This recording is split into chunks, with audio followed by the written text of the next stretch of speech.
Pozdrav, dobri moji pratioci kanala Hrana za telo. Kao što vidite ovdje u ovim kesicama imamo 3 različite sorte graška.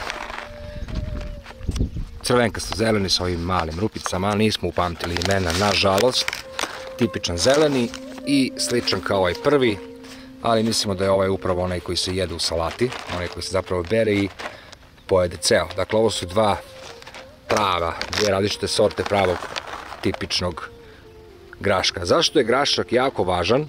Važan je iz više različitih faktora, ali najosnovniji faktor je taj što je savršen da se sadi upravo u vreme kada ništa ne može da se sadi na polju, a to je oko sredine februara. Njemu treba oko 2 meseca da on završi svoj rast, praktično izraste i da vi možete da uberete svež grašak i da jedete, a to mu dođe okvirno negdje oko blizine maja, kada počinje sadnja svega onoga osnovnog na što smo već navikli. Zato je idealna sorta jer tačno možete da je uzgojite u tom vremenskom intervalu pre sadnje paradajza, paprike i ostalih ukusnih povrćki. Međutim, šta je najvažnije kod samog graška, a vidjet ćete kako ga sadimo, sve ćemo vam lepo objasniti. Najzanimljivije kod ove biljke, kod ove fascinantne biljke je u tome što, ovog semena u početku, je to što je on po svojoj prirodi azot fiksator. Šta znači azot fiksator? Azot fiksator znači sposobnost, jednostavno genetska sposobnost ove fascinantne biljke, ovog semena naravno u početku, je u tome što je u njegovom korenu. Njegov koren ima sposobnost da sarađuje sa jako korisnim bakterijama koje se nalaze u zemlji i s njima spaja ili stvara nekakvu vrstu simbioze, gdje koren graška preko svojih finih pipaka koji se razvijaju po zemlji je zapravo jako pogodan da se ugosti bakterija koja se zove rizobija i koja fiksira azot.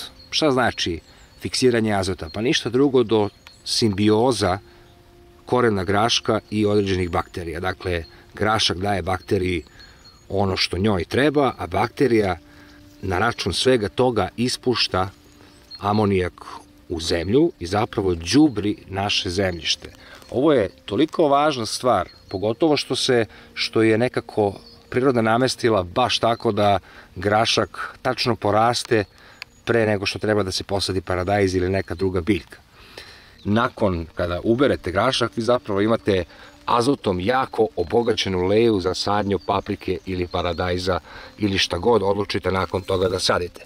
Što je idealno jer štedite u đubrivu i sam prvi razvoj paradajza, koji je možda i najvažnija, to je stabljika i list, biće fantastičan jer je zemlja prebogata oblikom azota koji je lako usvojiv za biljku. Zapravo to znači azot fiksator i grašak je jedan od boljih azot fiksatora i zapravo trebali bi, pa makar i ne pojeli sav taj grašak, a savršen je upravo u tome što može da se zaledi, jako je nutritivan, hranljiv, zapravo je jedna genijalna biljka. Nakon toga, zapravo kada vi nju uberete, vi imate nađubrenu leju za savršeni početni rast paradajza. Ja ću na ovoj leji, pošto paradajz sada sadim gore, to sam pričao u nekim prošlim videima, upravo tu iznad imam još jednu baštu, jer je ona prilično osunčana, a paradajz voli jako suvu i toplu klimu, dok paprika voli nešto posebniju, a to je da bude u blizini nekakve šume, potoka ili čega god. Tako da sam ja odlučio da ovdje sadim papriku nakon graška. Grašak bi trebao da se sadi mnogo češće nego što sam ja stavio ovdje. Ja sam izabrao namjerno 40 cm koji su idealni za sadnju omanjih paprika, kao što vidite, i tako ću saditi grašak, jer mi je važno i ono posle graška što ću saditi. Naravno da bih mogao da imam mnogo viška grašaka kada bih ovdje izbušio rupe, ali onda bi morao mnogo da čupkam i da gubim vremena i izgubio bi se smisao agrotekstila. Tako da sam odlučio da to bude na 40 cm, vi shodno vaše sadnje, ako budete posle graška sadili paradajz, slobodno pustite do nekih 60, jer paradajz može da izraste malo krupnije. Možete naravno ići i u cik-cak varijantama kako bi uštedeli prostora i to pametno osmislili. Dobra strana također agrotekstila je u tome što se ona jako brzo osuši i što možete slobodno grašak pustiti da se širi po njemu bez da postavljate bilo kakve mreže.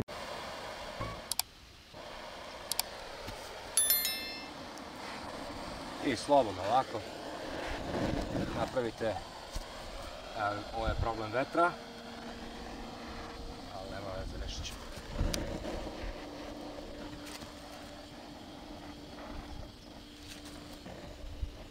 Pre same sadnje graška u zemlju bilo bi dobro da se zemlja malo omekša. To je tipično ono što mora da se uradi, ma koliko zemlja bila obrađena ili ne. Pred same sadnje malo omekšajte svaku rupu. Tvrdi se da se grašak najbolje sadi na oko 5 do 10 cm dubine, ali nemojte se opterećivati sitnicama. U principu treba da bude blago pokriven u zemlji, ako je naravno zemlja obrađena pre toga i ako nije suviše tvrda. U tom slučaju tek morate ovaj postupak još bolje uraditi. Ali pošto je ova leja već kompletno pripremljena za sadnju, mi ćemo samo to uraditi blagim okretanjem štapa u rupi za sadnju. Mi ćemo naravno, pošto smo odlučili da razmaci budu prilično široki, posaditi više grašaka u jednu rupu, oko nekih 5 do 6 komada, kako bi tu stvorili određeni žbun i tako nadomestili veliku širinu između sadnih rupa. Inače se smatra da od jedne biljke graška, ako bude uspešna, možete imati do 120 malih okruglih grašaka. Međutim, ajmo i da kažemo da to bude i polovina ako ste malo opušteni i nemate suviše vremena da svaku biljku graška odvojite, već da ga pustite kao žbun, da računamo da to bude oko 50 do 60 grašaka po biljci i na osnovu onoga koliko vam graška treba preko zime, toliko ćete naravno posaditi. Ako izračunate da po jednoj biljci dobijete oko 50 do 60 zrnevlja sigurno. Ako vam se svideo ovaj video, podržite kanal pritiskom na dugme prati, podelite video sa prijateljima i rodbinom, pritisnite zvonce i u padajućem meniju izaberite sve, kako ne bi propustili sljedeću objavu. Hvala vam na pažnji i vidimo se uskoro.